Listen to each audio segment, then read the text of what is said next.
तो चलिए आगे बढ़ते हैं। जैसा कि हम डिस्कस कर चुके हैं कि कॉल ऑप्शन क्या होता है और पुट ऑप्शन क्या होता है, अभी हम डिस्कस करते हैं कि इसमें अलग अलग पोजीशन को, यानी लॉन्ग पोजीशन या शॉर्ट पोजीशन को क्या बोला जाता है। तो सी प्लस को बोला जाता है लॉन्ग कॉल। तो लॉन्ग का मतलब लॉन्ग पोजीशन और कॉल का मतलब कॉल ऑप्शन। तो लॉन्ग पोजीशन वाला कॉल ऑप्शन यानी कि सी प्लस, यानी कि कॉल ऑप्शन बायर। वैसा ही है शॉर्ट कॉल। शॉर्ट कॉल का मतलब होता है शॉर्ट पोजीशन लेना कॉल ऑप्शन में, यानी कि कॉल ऑप्शन सेलर सी माइनस। वैसा ही पुट ऑप्शन में है लॉन्ग पुट और शॉर्ट पुट। लॉन्ग पुट यानी कि पुट ऑप्शन बायर यानी कि पी प्लस, और शॉर्ट पुट यानी कि put option seller P minus. अब हम ये चीज़ डिस्कस कर चुके हैं कि सी प्लस और पी माइनस की थिंकिंग सेम होती है, यानी कि उनका थिंकिंग प्रोसेस सेम होता है, और पी प्लस और सी माइनस का थिंकिंग प्रोसेस सेम होता है। एक बार देख लेते हैं क्या प्रोसेस सेम होता है। ये प्रोसेस सेम होता है कि सी प्लस और पी माइनस ये सोचते हैं कि फ्यूचर में अंडरलाइंग एसेट की प्राइस बढ़ जाएगी, यानी कि वो लोग फिर कॉन्ट्रैक्ट टू बाय कर लेते हैं, चाहे सी प्लस वाला हो या पी माइनस वाला हो। लेकिन अगर सी माइनस और पी प्लस किया हुआ किसी इन्वेस्टर ने, इसका मतलब है वो ये सोच रहा है कि फ्यूचर में अंडरलाइंग एसेट की प्राइस गिरने वाली है, इसलिए उसने कॉन्ट्रैक्ट टू सेल किए। ओके, चलिए आगे बढ़ते हैं। अब मैं आपके सामने कंसेप्ट ला रहा हूँ इन the money, eight the money and out the money का। देखते हैं क्या होता है ये। नाउ आपको सोचना है ऑप्शन बायर के पॉइंट ऑफ व्यू से। अगर मैं कॉल ऑप्शन की बात करूं तो कॉल ऑप्शन में ऑप्शन बायर यानी कि सी प्लस क्या सोचता है। तो सी प्लस कॉल ऑप्शन में ये सोचता है कि अंडरलाइंग एसेट की प्राइस फ्यूचर में बढ़ेगी। तो मान के चलो मेरा अंडरलाइंग एसेट शेयर है और मेरा एक्सरसाइज प्राइस जो है वो 100 रुपये। हम लोग स्टार्टिंग से 100 रुपये का एग्जांपल लेके चल रहे हैं। मैं आपको दिखाता हूँ।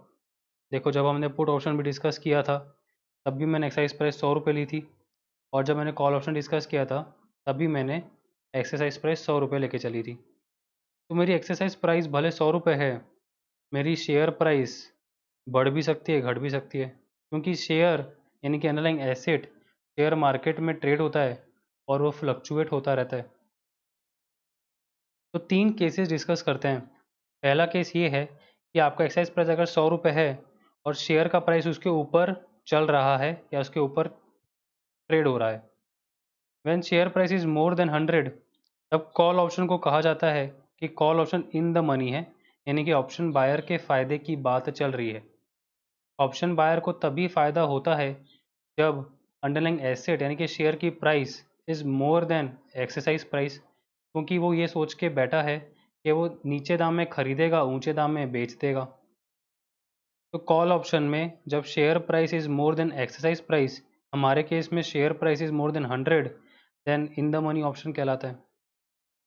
अगर शेयर की प्राइस यानी कि अंडरलाइंग एसेट की प्राइस 100 रुपये हो गई, यानी कि एक्सरसाइज प्राइस के बराबर हो गई, तो उसे एट द मनी यानी कि एटीएम ऑप्शन कहा जाता है।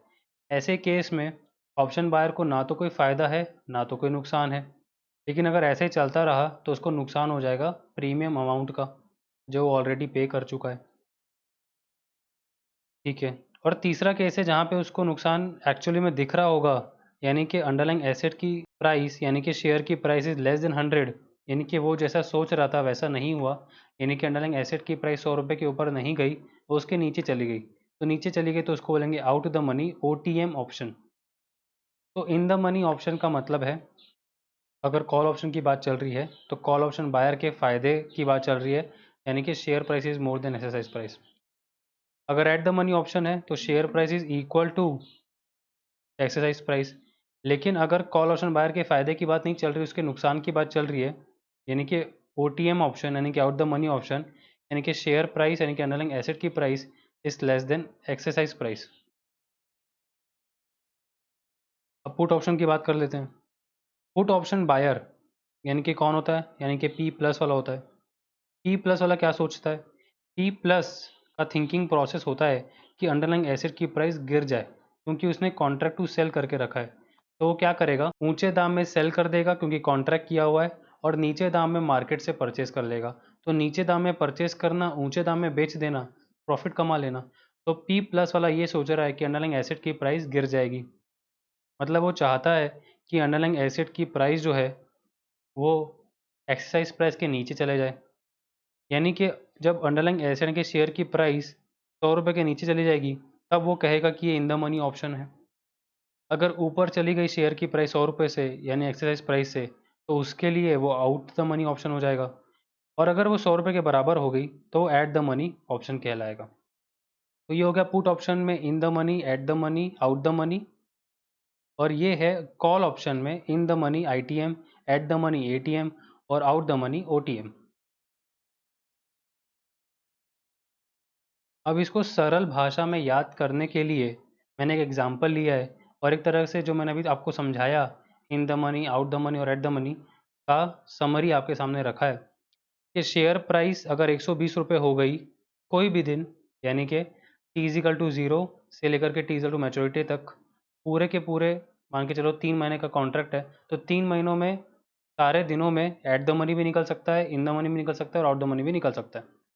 तो कोई सा भी दिन आपने पकड़ लिया और उस दिन देखा कि शेयर की प्राइस कितनी है, तो आपने पाया कि वो शेयर की प्राइस 120 रुपये, आपकी एक्सरसाइज प्राइस 100 रुपये। तो अगर कॉल ऑप्शन की बात करें तो इन द मनी है। इन द मनी क्यों है? क्योंकि कॉल ऑप्शन बायर को फ़ायदा हो जाएगा, क्योंकि वो चाह रहा था कि अंडरलाइंग एसेट की प्राइस बढ़ जाए एक्सरसाइज प्राइस से, और वो बढ़ गई, वो 120 रुपये हो गई। लेकिन पुट ऑप्शन बायर के लिए नुकसान की बात है और उसके लिए आउट द मनी की बात है, क्योंकि वो सोच रहा था अंडरलाइंग एसेट की प्राइस गिर जाएगी एक्सरसाइज प्राइस से, बट गिरी नहीं, बोल तो उल्टा बढ़ गई, तो उसके लिए वो आउट द मनी की बात है। अगर 100 रुपये शेयर की प्राइस हो गई, यानी कि एक्सरसाइज प्राइस के बराबर हो गई, तो कॉल ऑप्शन में भी eight the money, put option में भी एट द मनी। और अगर शेयर की प्राइस गलती से भी 90 रुपये हो गई, यानी एक्सरसाइज प्राइस के नीचे हो गई, तो कॉल ऑप्शन बायर का नुकसान है। क्यों नुकसान है? क्योंकि वो चाह रहा था कि फ्यूचर में अंडरलाइंग एसेट की प्राइस, एक्सरसाइज प्राइस इनके 100 रुपये से बढ़ जाए, लेकिन वो बढ़ी नहीं, वो तो गिर गई 100 रुपये से, 90 रुपये हो गई, तो उसके लिए नुकसान की बात चल रही है, यानी कि उसके लिए आउट द मनी है। लेकिन पुट ऑप्शन बायर के लिए वो इन द मनी है, क्योंकि वो यही चाह रहा था कि अंडरलाइंग एसेट यानी कि शेयर की प्राइस 100 रुपये से नीचे चले जाए। तो ये एक तरीके का आपका समरी भी है, और फिगर्स के साथ समझाया तो और अच्छे से क्लियर भी हो गया होगा। तो आपका ये एक एग्जाम्पल भी है। ओके, चलो आगे बढ़ते हैं। अब कुछ ना कुछ टर्मिनोलॉजी सीख लेते हैं। T is equal to zero, यानी कि जिस दिन कॉन्ट्रैक्ट किया जा रहा है, यानी कि जिस दिन ऑप्शन कॉन्ट्रैक्ट साइन किया जा रहा है, यानी कि टुडे येलो शेयर्स की एक्चुअल मार्केट प्राइस मान के चलो चल रही 120 रुपये। मतलब जिस दिन मैं अंडरलाइंग एसेट पे कॉन्ट्रैक्ट करने जा रहा हूँ, ऑप्शन कॉन्ट्रैक्ट, चाहे कॉल ऑप्शन चाहे पुट ऑप्शन, बट मेरा अंडरलाइंग एसेट तो शेयर ही है, येलो शेयर, उसकी मार्केट में प्राइस है 120 रुपये। इसको क्या बोलेंगे? इसको बोलते हैं एक्चुअल अंडरलाइंग एसेट की प्राइस। अंडरलाइंग एसेट को शॉर्ट में बोलते हैं यू ए, तो एक्चुअल यू ए की price T equal to zero में, और इसे कहा जाता है स्पॉट प्राइस। तो स्पॉट प्राइस का मतलब होता है एक्चुअल अंडरलाइंग एसेट की price T is equal to zero में, यानी कि एक्चुअल शेयर की price T is equal to zero में। टी इजिकल टू मैच्योरिटी वाले दिन येलो शेयर की प्राइस क्या हो जाएगी? तो येलो शेयर की प्राइस होगी क्वेश्चन मार्क। क्वेश्चन मार्क क्यों? क्योंकि मुझे नहीं पता कि क्या होने वाली है। तो अगर मुझे पता होता कि मैच्योरिटी वाले दिन शेयर की प्राइस यानी कि अंडरलाइंग एसेट की प्राइस क्या होने वाली है, तो मैं आज यानी कि टी इक्वल टू ज़ीरो में डेरिवेटिव कॉन्ट्रैक्ट यानी कि ऑप्शंस कॉन्ट्रैक्ट, चाहे कॉल ऑप्शन चाहे पुट ऑप्शन, कर ही नहीं रहा होता, है ना। अगर मैं कर रहा हूँ ये कॉन्ट्रैक्ट, इसलिए कर रहा हूँ क्योंकि मैं एक उम्मीद लगाए बैठा हूँ। अगर कॉल ऑप्शन बायर है तो ये उम्मीद लगाए बैठा है कि अंडरलाइंग एसेट की प्राइस बढ़ जाए, और अगर पुट ऑप्शन बायर है तो वो ये उम्मीद लगा के बैठा है कि अंडरलाइंग एसेट की प्राइस गिर जाए। तो ये उम्मीद लगा के जो ये बैठे हैं, ये एक्सपेक्टेशन जो लेके बैठे हैं, ये तभी लेके बैठे हैं कि आपको नहीं पता कि अंडरलाइंग एसेट यानी कि शेयर्स की प्राइस क्या होने वाली है।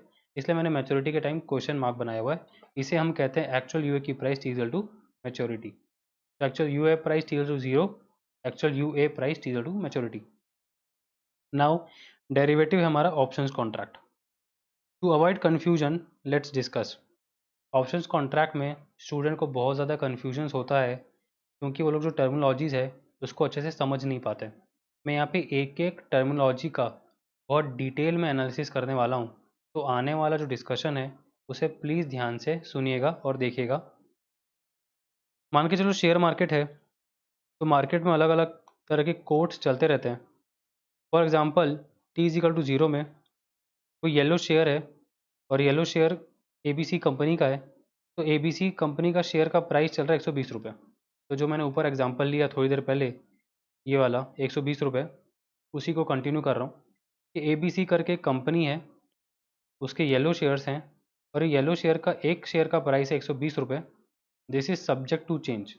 सब्जेक्ट टू चेंज का मतलब होता है कि मैच्योरिटी तक ये फ्लक्चुएट होता रहेगा, यानी कि चेंज होता रहेगा।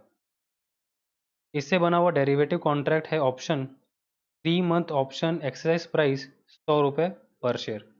तो 3 मंथ का क्या मतलब होता है? 3 मंथ का मतलब होता है कि 3 महीने बाद मैच्योरिटी डेट आएगी। ऑप्शन की एक्सरसाइज प्राइस, जिसको शॉर्ट में ई भी बोलते हैं, वो दिया हुआ है 100 रुपये पर शेयर। यानी कि जो कॉन्ट्रैक्ट हुआ है उसके अंदर में लिखा हुआ है 100 रुपये। मैं आपको थोड़ा सा रिकॉल करवाता हूँ। पुट ऑप्शन में भी मैंने 100 रुपये का एग्जाम्पल लिया था, ये वाले डायग्राम में। ये देखो 100 रुपये इज एक्सरसाइज प्राइस इस तरफ, क्योंकि जो बायर है वो सोच रहा है 100 रुपये से नीचे चले जाए और जो सेलर है वो सोच रहा है 100 रुपये से ऊपर चले जाए। तो 100 रुपये जो उन्होंने सिलेक्ट किया है, जिस पे लोगों ने कॉन्ट्रैक्ट किया है, उसे कहा जाता है एक्सरसाइज प्राइस। यहाँ पे पुट ऑप्शन बायर यानी कि कॉन्ट्रैक्ट टू सेल किया है, तो उस कॉन्ट्रैक्ट में क्या लिखा हुआ है, यानी कि कॉन्ट्रैक्ट नंबर 3 में क्या लिखा हुआ है? कॉन्ट्रैक्ट नंबर 3 में ये लिखा हुआ है that the put option buyer has done a contract to sell the yellow shares after 3 months at 100 rupees. और कॉन्ट्रैक्ट नंबर 4 में क्या लिखा हुआ है? कॉन्ट्रैक्ट नंबर 4 में लिखा हुआ है that the put option seller has done a contract to buy the yellow underlying asset, यानी कि yellow shares at 100 rupees after 3 months. तो ये तो हो गया पुट ऑप्शन। अब मैं आपको रिकॉल करवाता हूँ कॉल ऑप्शन। कॉल ऑप्शन में भी मैंने 100 रुपये का एक्साइज प्राइस का एग्जांपल लिया था। वहाँ पे जो बायर था वो सोचा था 100 रुपये से ऊपर चला जाए और जो सेलर था वो सोचा था 100 रुपये के नीचे चला जाए। यानी कि जिसने कॉल ऑप्शन बाय किया है उसने कॉन्ट्रैक्ट टू बाय किया है, और जो कॉन्ट्रैक्ट टू सेल किया है वो है कॉल ऑप्शन सेलर। इसका मतलब ये निकलेगा कि कॉन्ट्रैक्ट नंबर 1 में क्या लिखा हुआ है? कॉन्ट्रैक्ट नंबर 1 में लिखा हुआ है that the call option buyer has done a contract to buy the yellow underlying asset, यानी कि shares at 100 rupees after 3 months. और कॉन्ट्रैक्ट नंबर 2 में क्या लिखा हुआ है? तो कॉन्ट्रैक्ट नंबर 2 में लिखा हुआ है that the call option seller has done a contract to sell the yellow shares, यानी कि underlying asset at 100 rupees after 3 months. तो ये मैंने आपको पढ़ के सुना दिया कि contract number 1, contract number 2, contract number 3 और कॉन्ट्रैक्ट नंबर 4 में आखिर लिखा क्या हुआ है। अब वापस आते हैं हमारे डिस्कशन में।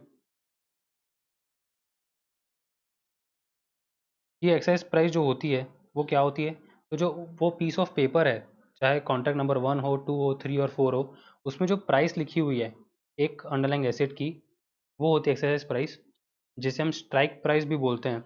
वो है 100 रुपये पर शेयर। लॉट साइज़ है 40 शेयर्स पर कॉन्ट्रैक्ट। इसका मतलब ये है कि अगर आपको कॉन्ट्रैक्ट को साइन करना है तो 40 शेयर्स के पीछे आपको कॉन्ट्रैक्ट करना पड़ेगा, एक शेयर पे नहीं हो पाएगा, या आपकी मन चाहे नंबर ऑफ शेयर्स पे नहीं हो पाएगा। स्टॉक एक्सचेंज ने डिसाइड कर लिया कि 40 शेयर्स पे ही वो कॉन्ट्रैक्ट हो पाएगा, तो आपको ये मान के चलना है कि 40 शेयर्स का कॉन्ट्रैक्ट टू सेल या कॉन्ट्रैक्ट टू बाय आप करने जा रहे हो। ठीक है। अब जो मोस्ट इम्पॉर्टेंट बात आपके सामने आ रही है वो ये है कि excise price will not change. क्या मतलब? इसका मतलब ये है कि अगर ये ऑप्शंस कॉन्ट्रैक्ट का ड्राफ्ट मैंने तैयार किया है जिसमें बहुत सारी बातें लिखी हुई है, उसमें कहीं ना कहीं ये लिखा होगा कि 40 शेयर्स एबीसी कंपनी के @ 100 रुपये पर शेयर का कॉन्ट्रैक्ट किया जा रहा है। जो कॉन्ट्रैक्ट टू बाय है वहाँ पे कॉन्ट्रैक्ट टू बाय लिखा होगा, जो कॉन्ट्रैक्ट टू सेल है वहाँ कॉन्ट्रैक्ट टू सेल लिखा होगा, और दोनों पार्टीज़ के सिग्नेचर होंगे, तो कॉन्ट्रैक्ट हो गया।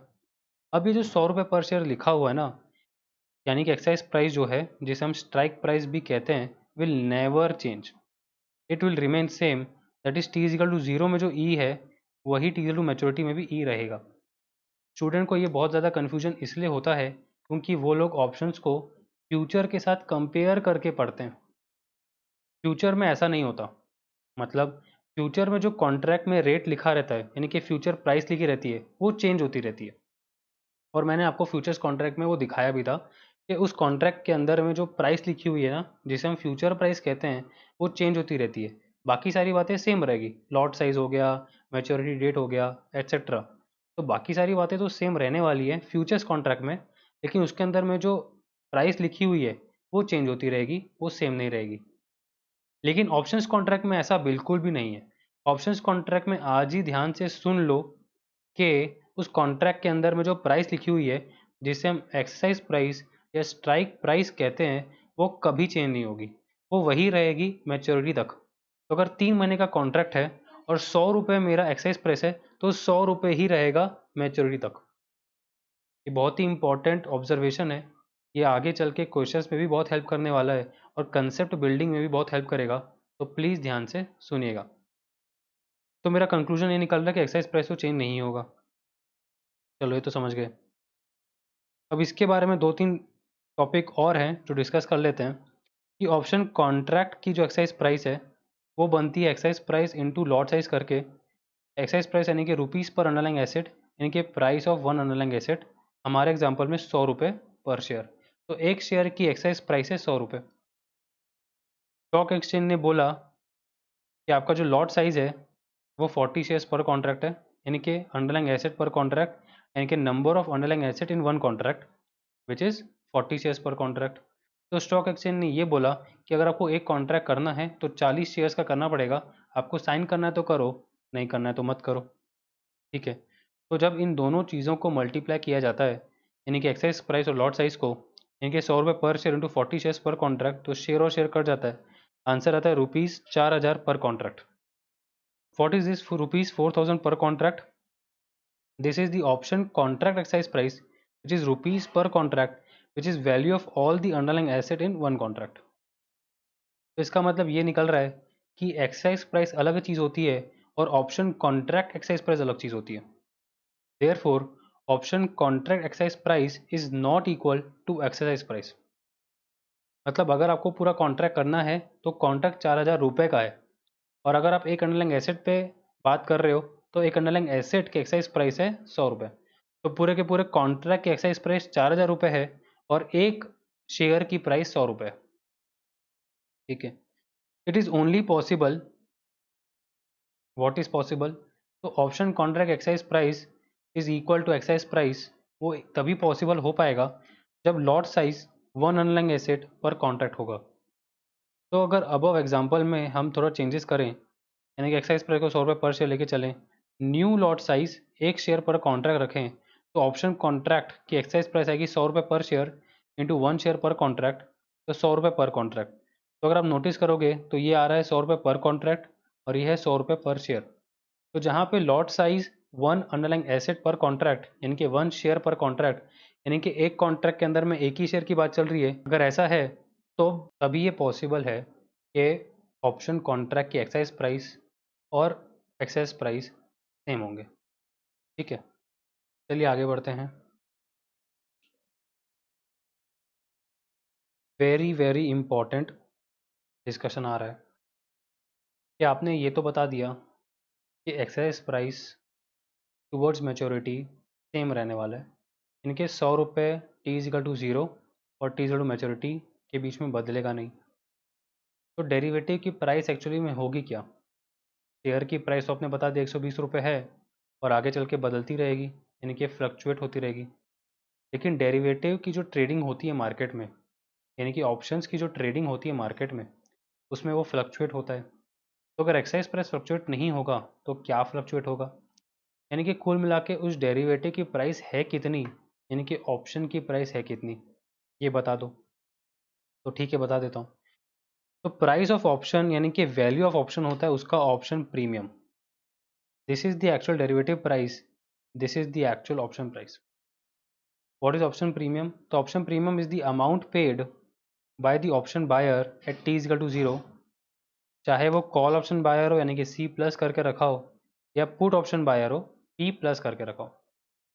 तो चाहे वो कॉल ऑप्शन बायर है, चाहे वो पुट ऑप्शन बायर है, t=0 में जब वो पैसा पटाएगा यानी कि प्रीमियम पटाएगा, तो जो प्रीमियम अमाउंट है ना, वही उस डेरिवेटिव की प्राइस है, वही उस ऑप्शन की प्राइस है और वही फ्लक्चुएट होगी। मतलब शेयर प्राइस के साथ ऑप्शन प्रीमियम फ्लक्चुएट होता है, एक्सरसाइज प्राइस फ्लक्चुएट नहीं होता है। मैं रिपीट कर रहा हूँ, ध्यान से सुनना कि शेयर्स के साथ यानी कि अंडरलाइंग एसेट के साथ एक्सरसाइज प्राइस फ्लक्चुएट नहीं होता, ऑप्शन प्रीमियम फ्लक्चुएट होता है। तो अगर अंडरलाइंग एसेट का ग्राफ बनाओगे तो इस तरीके से बनेगा फ्लक्चुएटिंग, एक्सरसाइज प्राइस का ग्राफ बनाओगे तो ऐसे सीधा बनेगा यानी कि नॉट फ्लक्चुएटिंग, और ऑप्शन प्रीमियम का ग्राफ बनाओगे तो वो भी ऐसा ऐसा दिखेगा यानी कि फ्लक्चुएटिंग।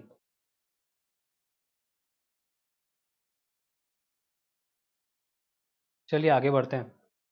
अब ऑप्शन प्रीमियम यानी कि डेरिवेटिव की प्राइस यानी कि ऑप्शन की प्राइस निकाली कैसे जाती है।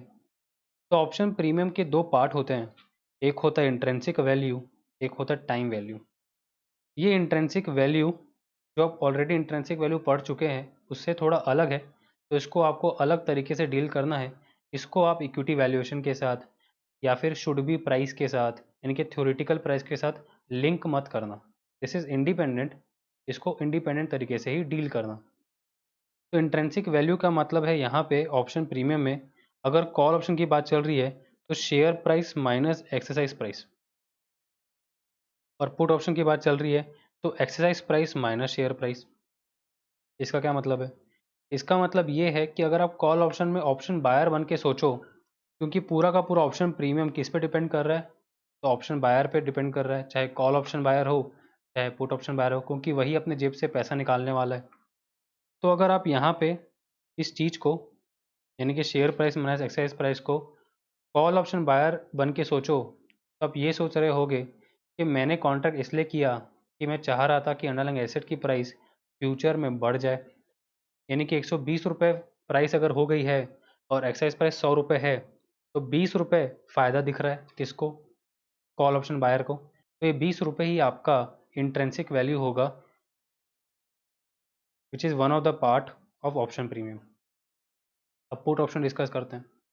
पुट ऑप्शन बायर ये सोचता है कि अंडरलाइंग एसेट की प्राइस गिर जाए। तो अगर 100 रुपये एक्साइज प्राइस है और 90 रुपीज़ अंडरलाइंग एसेट यानी कि शेयर की प्राइस हो गई, तो 10 रुपये का फ़ायदा दिख रहा है पुट ऑप्शन बायर को, जिसने पी प्लस करके रखा हुआ है। तो जो 10 रुपये का फ़ायदा दिख रहा है वो इंट्रेंसिक वैल्यू है, जो कि वन ऑफ द पार्ट है ऑप्शन प्रीमियम का।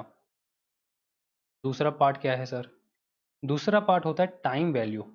इसको समझना ये क्या होता है। Time value is nothing but an expectation.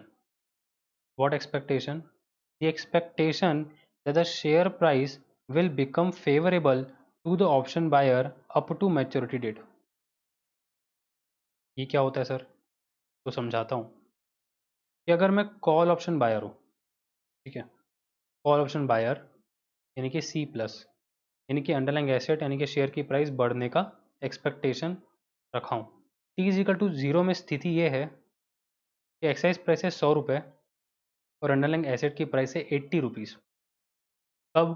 तो T is equal to zero में, आज जिस दिन मैं कॉन्ट्रैक्ट करने जा रहा हूँ, शेयर की प्राइस तो 80 रुपये चल रही है और मैं ये सोच रहा हूँ कि इसकी प्राइस 100 रुपये को भी पार कर जाए, मतलब 80 रुपये से तो 100 रुपये तक पहुँचे ही, और 100 रुपये के ऊपर चला जाए और मैं प्रॉफिट कमा लूँ। ये प्रॉफिट कब तक कमा सकता हूँ?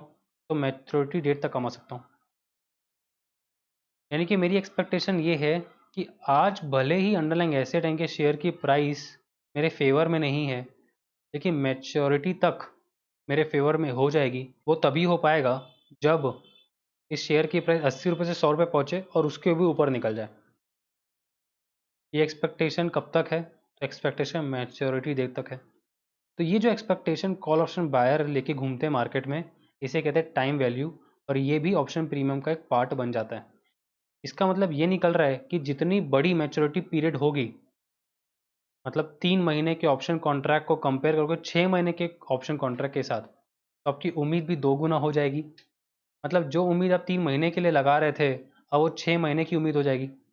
मतलब कोई दो आदमी बैठे हैं, एक ने 3 महीने का कॉन्ट्रैक्ट किया है, एक ने 6 महीने का कॉन्ट्रैक्ट किया है ऑप्शन का, और दोनों ने कॉल ऑप्शन बाय करके रखा हुआ है।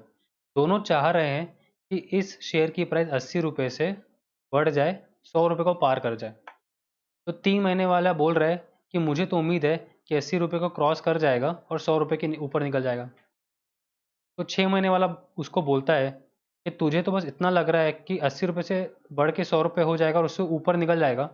मैं तो 6 महीने का कॉन्ट्रैक्ट करके रखा हूँ, तो तू ये सोच कि 100 रुपये से कितना ज़्यादा बढ़ जाएगा, क्योंकि 3 महीने में एक पर्टिकुलर स्टेज तक ही पहुंचेगा। मान के चलो 80 रुपये से लेकर के वो 110 तक पहुंचा, तो 3 महीने वाला 10 रुपये का पे ऑफ सोच रहा होगा कि 110 रुपये उसकी प्राइस हो जाएगी, माइनस 100 रुपये एक्साइज प्राइस, तो 10 रुपये का पे ऑफ। लेकिन 6 महीने वाला उससे भी ज़्यादा पे ऑफ सोच रहा होगा, क्योंकि 6 महीने में मान के चलो उसकी प्राइस 80 रुपये से लेकर के 3 महीने में 110 हुई, और आने वाले 3 महीने यानी कि टोटल 6 महीने में 150 हो गई। तो 150 माइनस 100, 50 रुपये का पे ऑफ इसको मिल जाएगा 6 महीने वाले ऑप्शन कॉन्ट्रैक्ट बायर को, यानी कि कॉल ऑप्शन बायर को। तो जितनी ज़्यादा किसी ऑप्शन की मैच्योरिटी होती है, उतनी ज़्यादा लोग उससे आस लगाए बैठे होते हैं, यानी कि उससे बहुत ज़्यादा उम्मीदें रखते हैं, यानी कि उसकी टाइम वैल्यू बहुत ज़्यादा होती है, और टाइम वैल्यू धीरे धीरे धीरे धीरे ज़ीरो हो जाती है। ठीक है, ये निकलती कैसे है? तो ये निकलती है बैलेंसिंग फिगर के थ्रू, यानी कि जो भी ऑप्शन प्रीमियम मार्केट में चल रहा है उसमें से इंट्रेंसिक वैल्यू को माइनस कर दो, तो आपको टाइम वैल्यू मिल जाएगी। इंट्रेंसिक वैल्यू और टाइम वैल्यू के नीचे मैंने लिखा है cannot be negative, cannot be negative.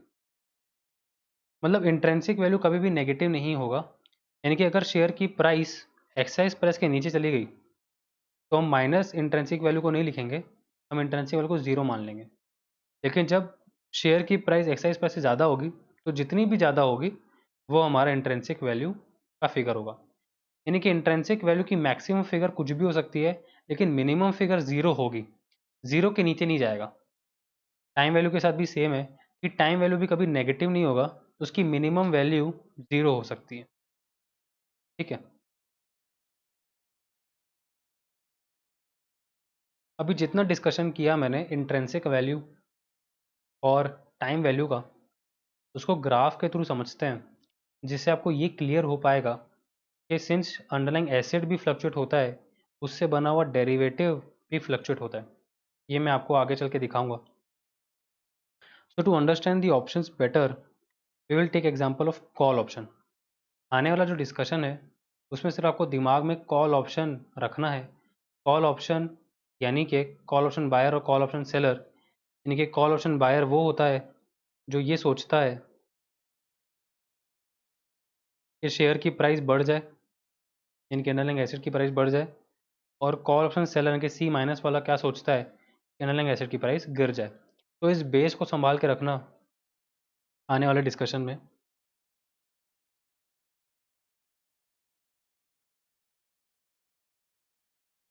तो जो मैं ग्राफ बनाने जा रहा हूँ उसमें मैंने अलग अलग कलर से लाइन ड्रॉ की है। ये कलर्स मैंने इसलिए अलग अलग लिए हैं क्योंकि डिफ्रेंशिएट कर पाऊँगा दो अलग अलग चीज़ों के बीच में। तो ब्लू कलर मैंने लिया है अंडरलाइंग एसिड यानी कि शेयर की प्राइस के लिए, पर्पल कलर लिया है intrinsic value of the option यानी कि आईवी के लिए, ब्राउन कलर लिया है टाइम वैल्यू ऑफ ऑप्शन के लिए यानी कि टीवी, ग्रीन कलर लिया है ऑप्शन प्रीमियम के लिए, और डार्क ब्लू कलर लिया है excise price of the option यानी कि स्ट्राइक प्राइस के लिए। अभी तक के डिस्कशन में मैंने ये चीज़ तो क्लियर कर दी है कि I V plus T V is equal to option premium, यानी कि जो इंट्रेंसिक वैल्यू होता है उसमें अगर टाइम वैल्यू को जोड़ दिया जाए तो ऑप्शन प्रीमियम बन जाएगा। ये पूरा का पूरा डेटा डेरिवेटिव का है, यानी कि intrinsic value, time value, option premium और एक्साइज प्राइस। और ब्लू कलर का डेटा सिर्फ, यानी कि लाइट ब्लू कलर का डेटा जो है वो सिर्फ अंडरलाइंग एसेट का है, यानी शेयर प्राइस का। केस नंबर 1 डिस्कस करते हैं। तो चलिए चालू करते हैं केस नंबर 1। अंडरलाइंग एसेट आपका शेयर है, तो हम सारी बातें शेयर की करेंगे। तो शेयर की price T is equal to zero, यानी कि आज मार्केट में चल रही है 120 रुपये। ठीक है, अब वो आगे चल के यानी कि मैच्योरिटी तक फ्लक्चुएट होती रहेगी, कभी बढ़ेगी कभी घटेगी। इस पे जो डेरिवेटिव कॉन्ट्रैक्ट हुआ है यानी कि ऑप्शन कॉन्ट्रैक्ट हुआ है वो 100 रुपये की एक्साइज प्राइस पे हुआ है। कि 100 रुपये पे कॉन्ट्रैक्ट टू बाय किया होगा या 100 रुपये पे कॉन्ट्रैक्ट टू सेल किया होगा। सी प्लस वाले ने कॉन्ट्रैक्ट टू बाय किया, सी माइनस वाले ने कॉन्ट्रैक्ट टू सेल किया, बट प्राइस क्या रखा? 100 रुपये। तो 100 रुपये यहाँ पे एक्साइज प्राइस है और स्ट्राइक प्राइस है। इसका ग्राफ मैंने एकदम सीधा बनाया है, यानी कि किसी भी डेट को एक्साइज प्राइस 100 रुपये ही लेने वाली है मैच्योरिटी तक। ठीक है, अब सबसे पहले इंट्रेंसिक वैल्यू कैलकुलेट करते हैं। इंट्रेंसिक वैल्यू का फॉर्मूला मैंने सिखाया कॉल ऑप्शन में कि शेयर की प्राइस माइनस एक्सरसाइज प्राइस। तो t इजिकल टू 0 में इंट्रेंसिक वैल्यू कितनी होगी? तो t इजिकल टू 0 में इंट्रेंसिक वैल्यू होगी 120 रुपये माइनस 100 रुपये, इनके 20 रुपये।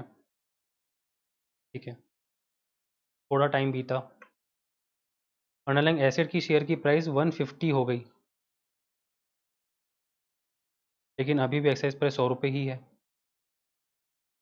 तो अगर आज आप इंट्रेंसिक वैल्यू निकालेंगे तो होगा 150 माइनस 100, इनके 50 रुपीज़। तो देखा आपने किस तरीके से इंट्रेंसिक वैल्यू 20 रुपये से बढ़ के 50 रुपये हो चुकी है।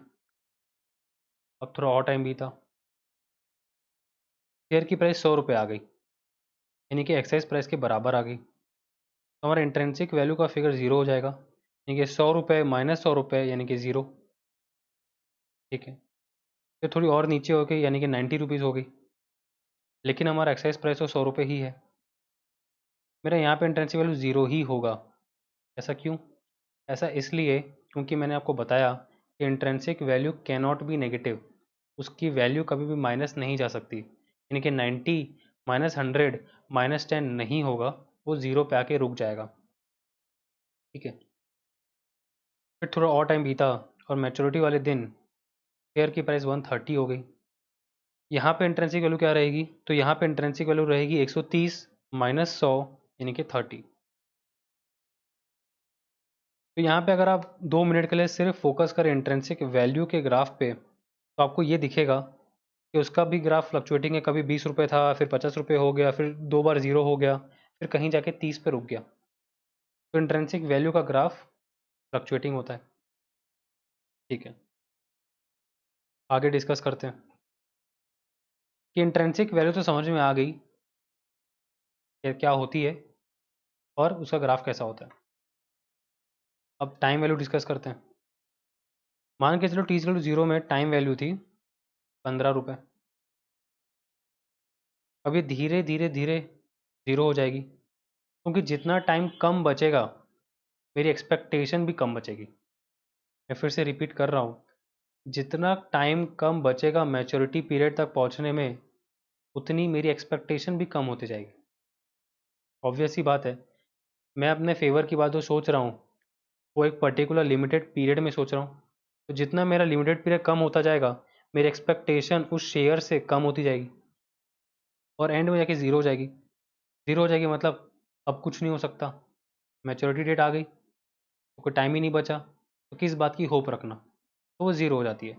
तो टाइम वैल्यू एक्सपायरी वाले दिन, यानी कि कॉन्ट्रैक्ट एक्सपायरी वाले दिन, जिसे हम मैच्योरिटी डेट बोलते हैं, यानी कि टी इजिकल टू एम, हो जाके 0 हो जाती है और किसी एक पर्टिकुलर पॉइंट पे स्टार्ट होती है।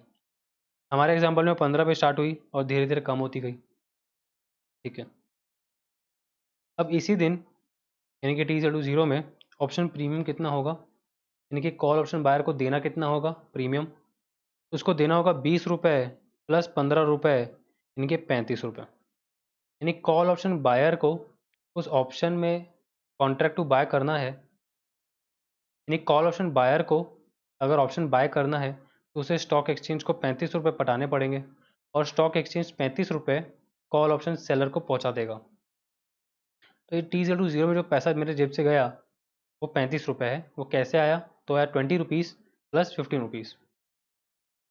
ठीक है, अब थोड़ा टाइम बीता, जिस दिन इंट्रेंसिक वैल्यू 50 रुपये था उस दिन टाइम वैल्यू 10 रुपये था, तो उस दिन मेरा ऑप्शन प्रीमियम कितना होगा? 50 प्लस 10 यानी कि 60। तो देखा किस तरीके से मेरा ऑप्शन प्रीमियम 35 पे चालू हुआ और 60 पे आके रुका। फिर थोड़ा और टाइम बीता, मेरा इंट्रेंसिक वैल्यू 0 हो गया। अगर मेरा इंट्रेंसिक वैल्यू 0 हो गया बट मेरा टाइम वैल्यू तो कुछ है, मान कर टाइम वैल्यू मेरा 9 है, तो उस दिन मेरे ऑप्शन की प्रीमियम की वैल्यू होगी 9 rupees, it will be equal to the time value, क्योंकि इंट्रेंसिक वैल्यू 0 हो चुका है लेकिन टाइम वैल्यू अभी भी जिंदा है यानी कि 9 रुपये है, तो मेरा total option premium will be equal to the time value यानी कि 9 रुपये। तो 35 पे चालू किए, कहीं जाके 60 पे आए, फिर जाके 9 पे रुके, थोड़ा और टाइम बीता, इंट्रेंसिक वैल्यू 0 हो गई, टाइम वैल्यू 7 हो गई। अब नोटिस कर रहे होंगे कि टाइम वैल्यू धीरे धीरे कम होती जा रही है, उसका ग्राफ मैंने डिक्लाइन में बनाया हुआ है, क्योंकि टाइम वैल्यू हमेशा गिरती जाती है। उसका लॉजिक भी एक्सप्लेन किया कि जितना टाइम कम बचेगा उतनी मेरी उस शेयर से उम्मीद यानी कि उस शेयर से एक्सपेक्टेशन भी कम होती जाएगी। तो पहले 15, फिर 10, फिर 9, फिर 7। तो इस दिन यानी कि जिस दिन टाइम वैल्यू 7 रुपये थी और इंट्रेंसिक वैल्यू 0 रुपीज़ था, ऑप्शन प्रीमियम कितना होगा? तो ऑप्शन प्रीमियम होगा 0 + 7 यानी कि 7। तो इस दिन भी पूरी की पूरी ऑप्शन प्रीमियम टाइम वैल्यू से निकली यानी कि 7 रुपीज़। अब मैच्योरिटी वाले दिन क्या होगा? मैच्योरिटी वाले दिन टाइम वैल्यू तो 0 हो जाएगा, मेरी पूरी उम्मीद ख़त्म हो जाएगी, लेकिन कुछ ना कुछ इंट्रेंसिक वैल्यू हो सकती है। मेरे एग्जांपल में इंट्रेंसिक वैल्यू बची है 30 रुपये, तो 30 rupees + 0 rupees, this will give you 30 rupees option premium. और इसमें सिर्फ इंट्रेंसिक वैल्यू शामिल है, क्योंकि मैच्योरिटी वाले दिन टाइम वैल्यू कुछ भी नहीं बचती, अगर कुछ बचता है तो इंट्रेंसिक वैल्यू होता है, जो कि यहाँ पे है 30 रुपीज़। तो अगर आप इस ग्राफ को नोटिस करो ऑप्शन प्रीमियम के, तो 35 पे चालू किए, ऊपर नीचे होके 60 पे आए, फिर कहीं नीचे गए तो 9 रुपीज़ पे आए, फिर बढ़ा, फिर घटा, फिर 7 रुपीज़ पे पहुँचे, और फाइनली 30 रुपीज़ में जाके रुक गए मैच्योरिटी वाले दिन। तो किस तरीके से ग्राफ फ्लक्चुएट होता दिख रहा है, यानी कि डेरिवेटिव कॉन्ट्रैक्ट फ्लक्चुएट होता दिख रहा है।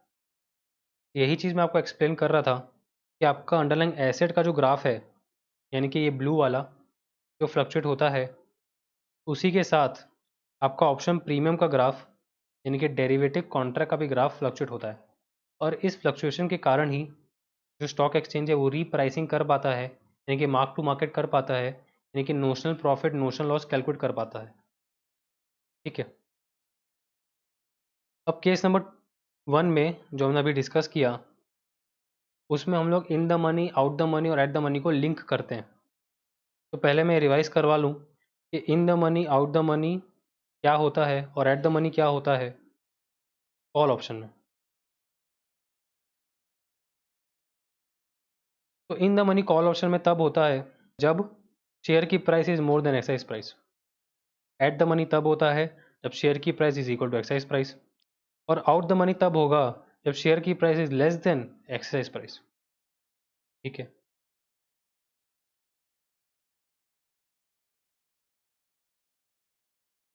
एक एक करके डिस्कस करते हैं कि अलग अलग माइलस्टोन में वो call option in the money था, एट द मनी था या आउट द मनी था। पहला केस, पहले केस में 120 share price, exercise price is 100, तो share price is more, exercise price is less, तो in the money call option. दूसरा case, share price 150, exercise price 100,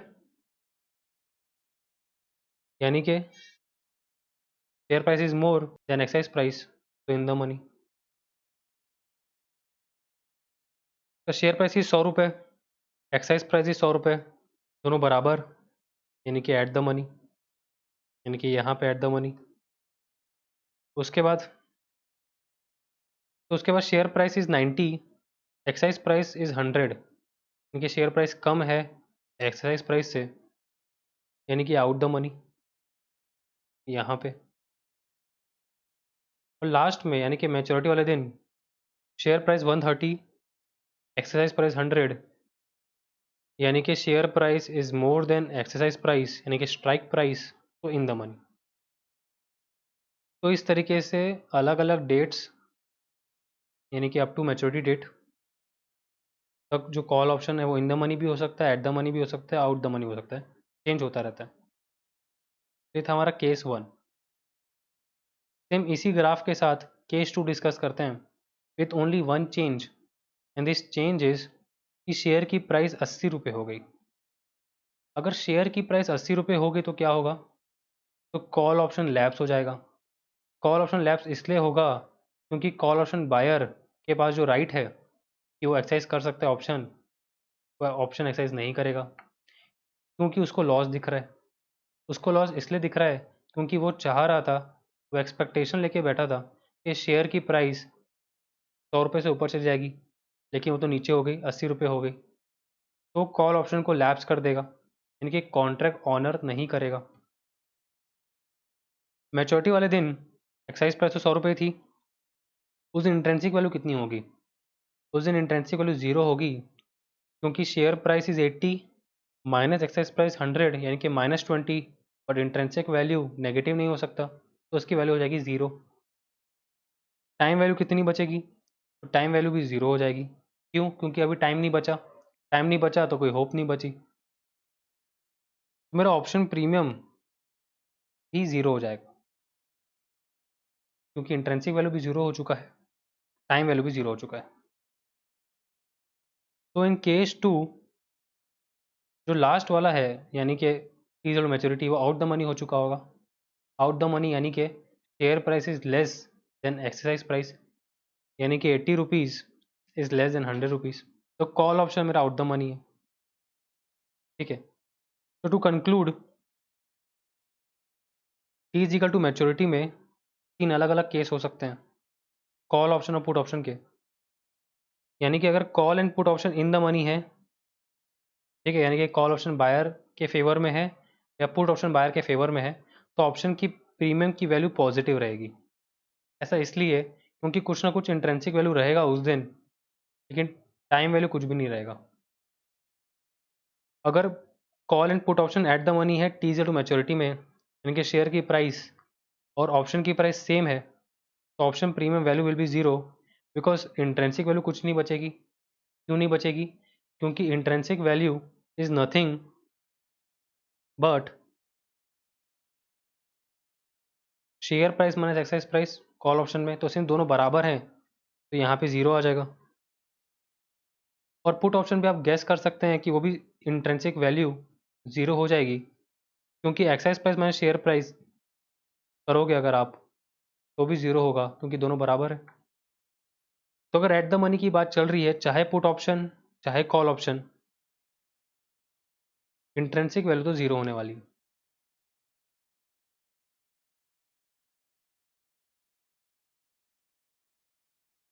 क्योंकि इंट्रेंसिक वैल्यू कुछ भी नहीं बचेगा और टाइम वैल्यू भी कुछ नहीं बचेगा।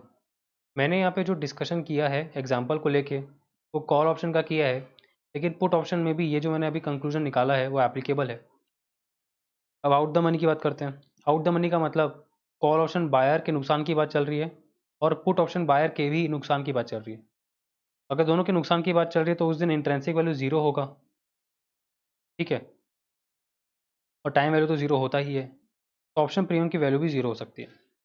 तो कंक्लूजन ये निकल रहा है कि अगर एट द मनी या आउट द मनी की बात चल रही है मैच्योरिटी वाले दिन, तो उस दिन प्रीमियम की जो वैल्यू है, ऑप्शन प्रीमियम की वैल्यू, वो 0 हो जाएगी, क्योंकि ना तो इंट्रेंसिक वैल्यू बचेगा ना टाइम वैल्यू बचा है। सिर्फ एक ही केस, यानी कि इन द मनी, यानी कि कॉल ऑप्शन बायर की फ़ायदे की बात चल रही है या फिर पुट ऑप्शन बायर के फ़ायदे की बात चल रही है, उसी दिन ऑप्शन प्रीमियम की कुछ ना कुछ वैल्यू होगी, यानी कि पॉजिटिव रहेगा। तो मेरे इतने सारे डिस्कशन का मेन जो पाथ है वो ये है कि अंडरलाइंग एसेट यानी कि शेयर फ्लक्चुएट होता रहता है मैच्योरिटी तक, और उसके साथ एक्सरसाइज प्राइस फ्लक्चुएट नहीं होती, ऑप्शन प्रीमियम फ्लक्चुएट होता है। यानी कि मार्केट में जो ट्रेडिंग चलती रहेगी उसमें जो प्राइस ऊपर नीचे होता रहेगा ऑप्शन का, वो उसका प्रीमियम अमाउंट है, वो उसका एक्साइज अमाउंट यानी कि एक्साइज प्राइस नहीं है।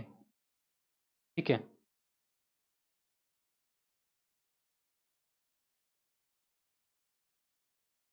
तो इसी के साथ वीडियो ख़त्म होता है। अगर आपको वीडियो पसंद आया हो तो प्लीज़ वीडियो को लाइक ज़रूर कीजिएगा। तो हमारा टारगेट है 5000 सब्सक्राइबर्स का, यानी कि #road to 5K। तो प्लीज़ मुझे सपोर्ट कीजिए, और मुझे सपोर्ट करने के लिए please subscribe to my channel and press the bell icon. Thank you so much.